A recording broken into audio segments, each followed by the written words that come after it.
नमस्कार दोस्तों, आप सभी का पुनः स्वागत है आपके अपने यूट्यूब चैनल पे। आज के इस वीडियो में हम पीएचडी के बारे में बात करेंगे कि पीएचडी में किस प्रकार से आप एडमिशन ले सकते हैं। कैसे पीएचडी में आपका देखिए टोटल कितने साल का है और कैसे डिवीज़न रहता है, क्या रिसर्च आपको करना होता है, कैसे करना होता है, गाइड का कितना सपोर्ट रहता है, कौन सी यूनिवर्सिटी से करें, कैसे करें। तो सभी देखिए हर प्रकार की जानकारी आप सभी को देने का मेरा प्रयास रहेगा आज की इस वीडियो में। नमस्कार, मेरा नाम प्रिया सिग्रोहा है और मैं अभी अपनी पीएचडी कर रही हूँ और कुछ ही दिनों में मेरी पीएचडी कंप्लीट हो जाएगी।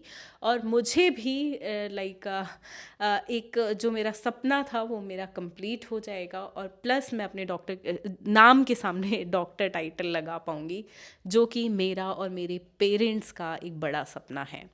देखिए, पढ़ते हुए बहुत साल हो चुके हैं। मैंने अभी तक अपनी एजुकेशन में बिल्कुल ब्रेक नहीं लिया एंड मेरी मदर मतलब पूरा सपोर्ट उनको जाता है। बहुत सारी ऐसे चीज़ें भी मेरी लाइफ में आई, कभी पैसों की वजह से या कभी टाइम की वजह से या कभी जॉब की वजह से। तो ऐसा लगा कि पढ़ाई को अब छोड़ देना चाहिए, पर नहीं, मेरी माँ ने मुझे वो नहीं करने दिया। मेरा हमेशा हौसला बनाए रखा और वही रीज़न है कि आज मैं पीएचडी के अपने इन अंतिम दिनों में जो है पहुंच पाई हूँ। अपनी एजुकेशन के इन अंतिम दिनों में पहुंच पाई हूँ। बहुत अच्छा ये एक एक्सपीरियंस रहता है। सबसे पहले तो मैं अपनी डिग्रीज़ की आपको बात करती हूँ। मैंने अपना ग्रेजुएशन करी, ठीक है। उसके बाद मैंने बीएड में एडमिशन लिया, राइट। बीएड में एडमिशन लेने के बाद फिर मैंने एमएड करी अपनी और उसके बाद मैंने नेट क्वालिफाई किया। नेट क्वालिफाई करने के बाद मैंने यहाँ पे पीएचडी के अंदर एडमिशन लिया, जिसका अगेन एंट्रेंस एग्ज़ाम हुआ था। एंट्रेंस देने के बाद एडमिशन मिल जाता है और उसके बाद पीएचडी में होता है आपका प्री पीएचडी कोर्स वर्क, जिसमें बेसिकली आपको सिखाया जाता है कि पीएचडी के अंदर क्या करना है, कौन सी चीज़ें यूज़ होंगी, कैसे क्या करना है, पूरा कच्चा चिट्ठा वो सिखाया जाता है कोर्स वर्क के अंदर। कोर्स वर्क का आपका एग्ज़ाम भी होता है दोस्तों, जिसके आपको प्रॉपर्ली मार्क्स मिलते हैं, मार्कशीट मिलती है, उसको भी क्वालिफाई करना ज़रूरी होता है। और उसके बाद आपने अगर पहले से ही कोई टॉपिक सोचा हुआ है तो वेल एंड गुड, अगर नहीं सोचा है तो फिर आप अपना टॉपिक डिसाइड करते हो, फिर उस पर एक प्रपोजल देते हो जिसको सिनॉप्सिस बोला जाता है। वो प्रपोजल देते हो आप तो वो एक्सेप्ट होता है या कुछ चेंजेस उसमें होते हैं, राइट।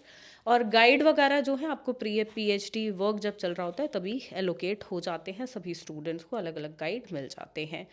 एक जो गाइड होते हैं उनके पास मैक्सिमम 3 स्टूडेंट्स आई थिंक होते हैं। एक पूरा ऐसा हो सकता है उनके पास इससे पहले 2 स्टूडेंट हो और इस बैच से एक स्टूडेंट उनको दे दिया जाए, तो ओवरऑल 3 स्टूडेंट लेने की ऐसी कुछ लिमिट होती है, 3 या 4 की, तो वो एक गाइड को मिलते हैं।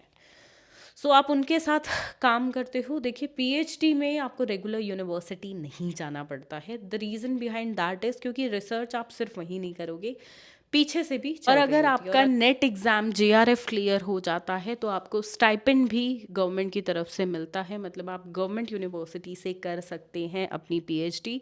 और पीएचडी करने के बेसिकली रिसर्च स्कॉलर बनने के और रिसर्च करने के आपको पैसे मिलते हैं, एक स्टाइपेंड मिलता है जो कि अभी रेट चल रहा है 30,500 रुपये। तो गवर्नमेंट की तरफ से आपको मिलता रहेगा जब तक आपकी पीएचडी चल रही है। मिनिमम टाइम 3 इयर्स होता है और मैक्सिमम टाइम 5 इयर्स आपकी इस डिग्री को पूरा करने के लिए होता है। वो आपके टॉपिक पे डिपेंड करता है कि आपका टॉपिक कितना आगे खिंचता है, मतलब कितने ईयर्स तक खिंचता है। तो मैक्सिमम टाइम पीरियड 5 ईयर रखा हुआ है, उससे पहले पहले आप अपना कंप्लीट कर लें, राइट। हो सकता है किसी को बीच में कुछ काम आ जाए या किसी की शादी हो, किसी को कोई बेबी प्लानिंग कर रहा हो या किसी के घर में कोई दिक्कतें हो या किसी का लंबा टॉपिक हो कि रिसर्च करने में कुछ सालों का वक्त लग रहा है। तो ये सब देखते हुए एक मैक्सिमम टाइम पीरियड भी रखा है, राइट। क्योंकि पीएचडी करते करते एक एज भी देखिए स्टूडेंट्स की हो जाती है जिसमें आपके पास गृहस्थी की भी जिम्मेदारी होती है। तो सरकार ये सब चीज़ों को देखते हुए एक ड्यूरेशन बनाती है आप सभी के लिए। अब देखिए पीएचडी में आप जब अपनी सिनॉप्सिस अप्रूव करा लेते हैं, प्रपोजल रखते हैं, अप्रूव हो जाती है, टाइम लगता है, 2-4 बार चेंजेस करने को भी बोलते हैं, सीरियस लेना है, ये मास्टर्स वाली सिनॉप्सिस नहीं है, यहाँ पे बहुत डिटेल सिनॉप्सिस आपको बनानी होती है, आपको मेंटली अपने वाइवा के साथ प्रेजेंट करनी, मतलब आपको अपनी प्रेजेंटेशन देनी होती है सिनॉप्सिस की, और फिर आपका वाइवा भी लिया जाता है, मतलब क्रॉस क्वेश्चनिंग भी होगी, भाई ये टॉपिक क्यों और इसी तरीके से क्यों। You have to be prepared for everything, basically you are writing in your synopsis, जो भी आप सिनॉप्सिस में आप लिख रहे हो उसके लिए तैयार रहना है। अब वो अप्रूवल मिल जाता है तो इसके बाद आप 2-3 महीने में एक बार जो है गाइड से, वैसे तो गाइड से आप टच में रहोगे, या गाइड को बताते रहो 2-3 महीने में फिजिकली आके, या गूगल मीट, जूम सेशंस आप कर रहे हो, या उनको टेक्स्ट कर रहे हो, मेल कर रहे हो कि क्या काम आपका हो गया क्या नहीं, मतलब अपडेट्स देते रहना है, राइट। और फिर आप एंड में अपनी सबमिट करते हो डेजर्टेशन, विच इज़ मेन।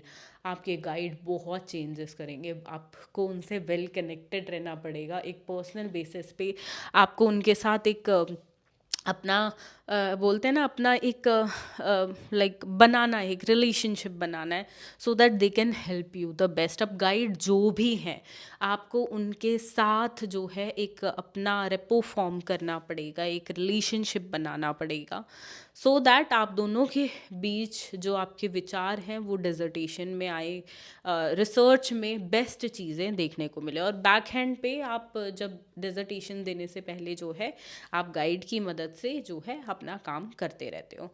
देखिए गाइड जो एलोकेट हुए हैं आपको यूनिवर्सिटी कॉलेज की तरफ से, वो तो है ही। अगर आप साइड बाय साइड कहीं बाहर से भी कोई गाइड लेते हो, राइट, मतलब कि लेट सपोज आपके घर परिवार में कोई है, या आपने जहाँ से स्कूल या कॉलेज किया है वहाँ पे किसी ने पीएचडी ऑलरेडी की है, और आप उनके साथ मिलके कर रहे हो, तो they can be your assistant guide, मतलब इसको बोल सकते हैं हम सेकंड गाइड, ठीक है। तो वो उनका नाम भी आप प्रॉपर्ली मेंशन कर सकते हो, परमिशन ले सकते हो यूनिवर्सिटी से उसके रिगार्डिंग भी, राइट।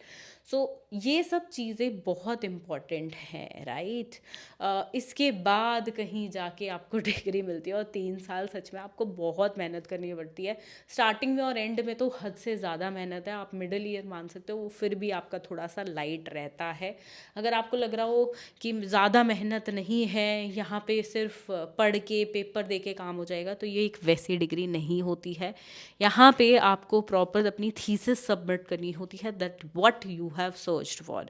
मेरा जो टॉपिक है, मैं अपने टॉपिक से अपने पीएचडी में एडमिशन लेने से पहले 3 से 4 साल पहले वो टॉपिक डिसाइड कर चुकी थी, मैं उसके साथ वेल प्रिपेयर्ड थी। सो मेरे को मेरा टॉपिक चूज़ करने में कोई परेशानी नहीं हुई, बट उसको अप्रूव कराने में परेशानी मेरे को उठानी पड़ी। सो वो चीज़ चलती रहती है अकॉर्डिंग टू लाइक आप क्या टॉपिक लेते हो, कौन से सब्जेक्ट से हो, but you have to be confident, right. आपने अगर समस्या ढूंढ ली है, प्रॉब्लम ढूंढ ली है, और आप चाहते हो उस पर रिसर्च करके सॉल्यूशन देना है, so be prepared for it, right. बाकी और क्या कैसे क्या पीएचडी में डिसर्टेशन बनानी है, कैसे गाइड की क्या भूमिका रहेगी, क्या दिक्कतें आती हैं, या आपको कोई अगर परेशानी आ रही है तो कमेंट सेक्शन में लिखिएगा। इन सब के रिगार्डिंग एक सेपरेट वीडियो मैं आपको थोड़े थोड़े टाइम में देती रहूँगी, सो दैट जो पीएचडी स्टूडेंट्स हैं वो भी लाइक सबसे ज़्यादा परेशानी आती है, मैंने जितना देखा है पीएचडी स्टूडेंट्स को। आई नो, बीइंग अभी मेरी पीएचडी चल रही है, मेरे को भी बहुत चीज़ों पे मैं अटक जाती हूँ, गाइड बिजी होते हैं कई बार, तो होता है कि there is nobody to like help you out, right. क्योंकि आपके इर्द गिर्द हर बंदा आपको पीएचडी वाला नहीं मिलेगा। जैसे ग्रेजुएशन और मास्टर्स तो हम अपने फ्रेंड्स फैमिली में बहुत सारे लोग ढूंढ लेते हैं, तो हमें हेल्प कर देते हैं, ट्यूशन सेंटर्स है, कोचिंग सेंटर्स हैं। पीएचडी के लिए सच में आज भी है बहुत जहाँ से हमें हेल्प मिल सके। So we need platforms like जो हमें पीएचडी के लिए हेल्प करें।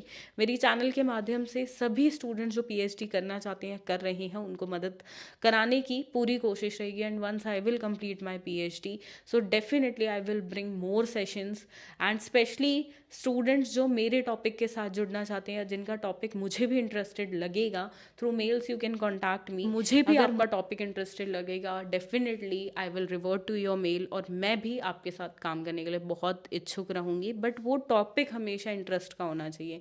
लेट सपोज मेरा इंटरेस्ट किसी और एरिया में हो, किसी और जो एजुकेशन फील्ड से पीएचडी स्कॉलर है उसका किसी और उसमें हो, तो वो डिपेंड करता है आपका टॉपिक किसके इंटरेस्ट एरिया में जा रहा है, तो ये चीज़ें भी होती हैं। सो अपना करते रहिए स्टूडेंट्स एक दूसरे की हेल्प, क्योंकि पीएचडी तक पहुंचना सच में एक बड़ी बात है। एंड मोस्ट स्पेशल रिवॉर्ड जो इसके बाद मिलता है वो डिग्री नहीं, वो कैप नहीं, कुछ नहीं, आपको आपके नाम के सामने डॉक्टर टाइटल मिलता है।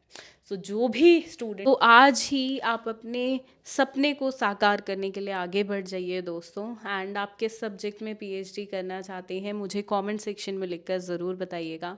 आई am always there to help you. This is the first video PhD के लिए जो मैं बना रही हूँ।